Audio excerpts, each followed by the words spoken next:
एक दिवसाचा प्रसंग आहे। भगवान परमात्मा द्वारकेमध्ये असताना अचानक देवाची तब्येत बिघडली। म्हणजे काय झालं, देवाचं पोट दुखायला लागलं। अचानक देवाला त्रास व्हायला लागला। देवानं रुक्मिणीला सांगितलं, रुक्मिणी आज मला त्रास होत आहे, पोटात दुखत आहे, मी विश्रांती घेतोय। देव विश्रांती करू लागले। एवढ्यामध्ये नारदजी महाराज आले। नारदजी महाराजाला वाटलं जाताना देवाचं दर्शन घ्यावं आणि पुढे जावं। रुक्मिणी आई साहेब तुळशीची पूजा करत होत्या। नारदांनी पाहिलं, विचारलं आई साहेब देव आहेत घरी? सांगितलं नारदजी देव आहेत, पण आज देवाची थोडी तब्येत बरी नाही आहे। विचारलं काय झालं? सांगितलं देवाच्या पोटात दुखायला लागलं, पोट दुखत आहे। मग आई साहेब पटकन देवाला हॉस्पिटलला न्या ना। सांगितलं नारदजी हॉस्पिटलला नेलं, सगळे उपचार करून थकलो, पण देवाची तब्येत काही बरी झाली नाही। कुठे आहे देव? आतमध्ये। नारदजी महाराज देवाला भेटण्याकरता आले। देव झोपून होते।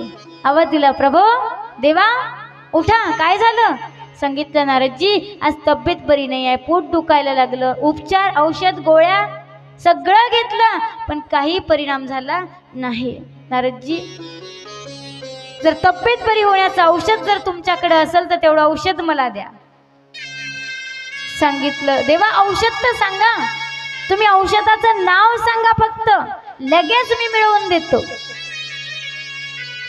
सांगितलं नारदजी सगळे उपचार झाले, पण शेवटचा एक उपचार करा। संतांच्या चरणाची धूळ जर मिळाली तर तेवढी धूळ आणा आणि मला पाण्यामध्ये टाकून ते पाणी पाजा, म्हणजे माझी तब्येत बरी होईल। कोण सांगितलं? कोण सांगितलं? देवानं। संतांच्या चरणाची धूळ जर मिळाली तर तेवढी आणा, पाण्यामध्ये टाकून मला पाजा, माझी तब्येत बरी होईल। नारदांना सांगितलं देवा एवढं सोपं औषध? आत्ता घेऊन येतो। तिथून निघाले नारद, सगळ्या संतांना धूळ मागत फिरले, त्रैलोक्यात फिरले औषध शोधण्याकरता, पण कुठंच औषध मिळालं नाही। वापस आले नारदजी, सांगितलं देवा कुठं सुद्धा औषध नाही मिळालं। काय औषध? काय मोठं होतं का औषध? फक्त संतांच्या चरणाची थोडीशी धूळ पाण्यात टाकून पाजा। सगळीकडे फिरले नारद, का नारद स्वतः संत नव्हते का? पण का नाही दिली? देवानं सांगितलं नारदा औषध तर मागा, पण औषधाबरोबर माझा निरोपही सांगा। जो कोणी आपल्या पायाची धूळ देईल त्याला नरकात जावं लागेल। आता कोण धूळ देईल? नरकात कोण जाईल? देवाला आपल्या पायाची धूळ कोण देईल? नरकात कोण जाईल? नारद स्वतः संत होते, पण नारदाने सुद्धा विचार केला देवाला धूळ देऊन नरकात कोण जाईल? देवा कोणी सुद्धा धूळ द्यायला तयार नाही, आणि तुमच्या करता नरकात जायला कोणी सुद्धा तयार नाही। मग कसं काय करायचं हो नारदा? तब्येत तर फार बिघडली। देवाने सांगितलं नारदजी एक शेवटचा उपाय करून पाहाल? सांगा ना देवा, नक्की करेल। एकदा फक्त गोकुळमध्ये जाऊन पहा आणि त्या गोपींना माझा निरोप सांगा। त्या गोपींना म्हणावं की देवाची तब्येत बिघडलेली आहे, त्रास होत आहे देवाला। त्या गोपींना म्हणावं की तुमच्या पायाची धूळ द्या, देवाला द्यायची आहे, एवढा फक्त निरोप सांगा। आणि त्यांना म्हणावं की जो धूळ देईल त्याला नरकात जावं लागेल, हा निरोप सांगा। एकदा जाऊन तर पहा, मिळालं औषध तर ठीक आहे। तिथून नारद निघाले। ऐका मायबाप, गोकुळात आले। संत गोकुळात आले, कळाल्याबरोबर सगळ्या गोपींनी आपापली कामं तशीच ठेवली आणि सगळ्या गोपिका साधूच्या नारदजीच्या स्वागताकरता आल्या। सगळ्या नारदाच्या भोवताल बसल्या। बाबा बाबा तुम्ही आमच्या गोकुळ नगरीमध्ये येऊन आमची नगरी पावन केली हो बाबा, आम्ही धन्य झालो, तुमचं दर्शन आम्हाला झालं। सगळ्या गोपिका नारदाच्या जवळ येऊ लागल्या, भोवताल बसल्या। बाबा आमचा कृष्ण कन्हैया खुशाल तर आहे ना? द्वारकाधीश ठीक तर आहे ना? काय म्हणतात गोपिका? खुशाली विचारू लागल्या, नारदजी गोपींना सांगू लागले, गोपींनो त्याचाच निरोप घेऊन आलोय मी तुमच्याकडे. विचारलं, काय निरोप आहे आमच्या देवाचा? काय सांगितलं आमच्या देवाने निरोप? सांगितलं, गोपींनो देवाची तब्येत बरी नाहीये. पुन्हा गोपिका उत्साहात विचारतात, काय झालं आमच्या देवाला? काय झालं?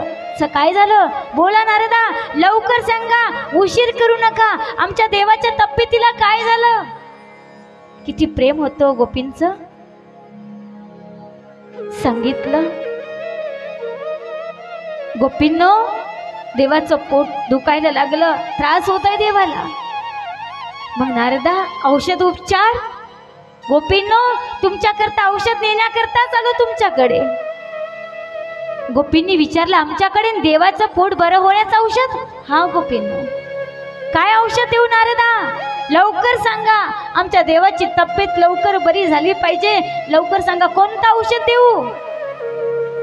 सांगितलं, गोपींनो देवानी सांगितलं की तुमच्या पायाची धूळ मागितली.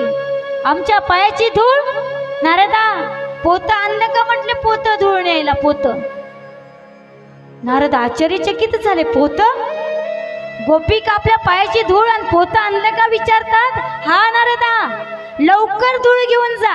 प्रत्येक गोपिका आपला पाय तळपाय खरडायला सुरुवात केली का देवाला धूळ द्यायची आणि देवाची तब्येत बरी करायची आहे.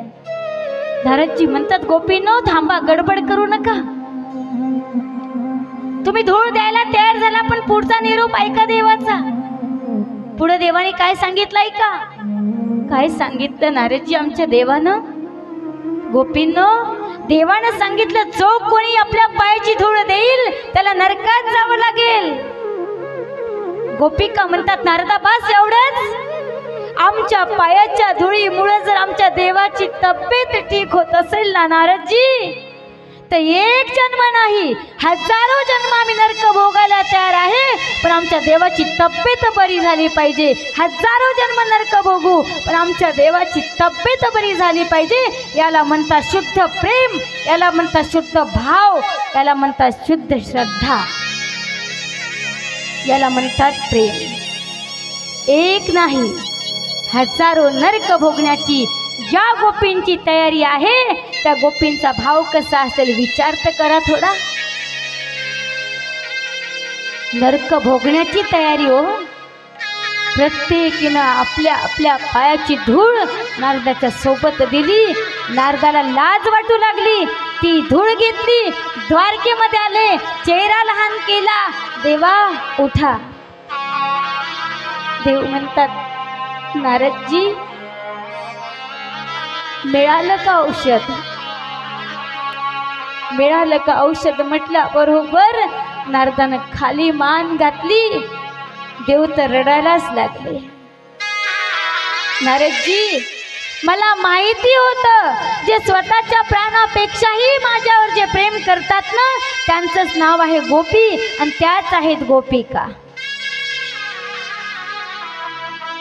खरंच दुखलं होतं का देवाचं पोट? खरंच आजारी होते देव? सगळ्या जगाचा आजार दूर करणारा परमात्मा आणि देव आजारी पडेल? पण गोपींच्या चरणाचं महत्व, गोपींच्या चरणाच्या धुळीचं महत्व समाजाला पटावं, स्वतः देवाने आजारीपणाचं निमित्त केलं आणि गोपींच्या चरणाची धूळ स्वतः भगवान परमात्मा पिला पाण्यात टाकून. मी सांगत होते तुम्हाला, नजर काढण्याकरता यशोदा मातेनं 4 रस्त्यावरची माती आणली. का आणली? तर कृष्णाच्या जन्मापासून अनेक साधू संत दर्शनाकरता येत होते, पण त्यांच्या चरणाची धूळ माझ्या लेकराच्या कपाळाला लागावी म्हणून ब्रह्मांडाच्या मालकाच्या आईनं संतांच्या चरणाची धूळ स्वतःच्या पोराच्या कपाळाला लावली आणि संतांच्या चरणाच्या धुळीचं महत्त्व वाढवलं. संत चरण रज लागता सहज, वासनेचे बीज जळून जाय.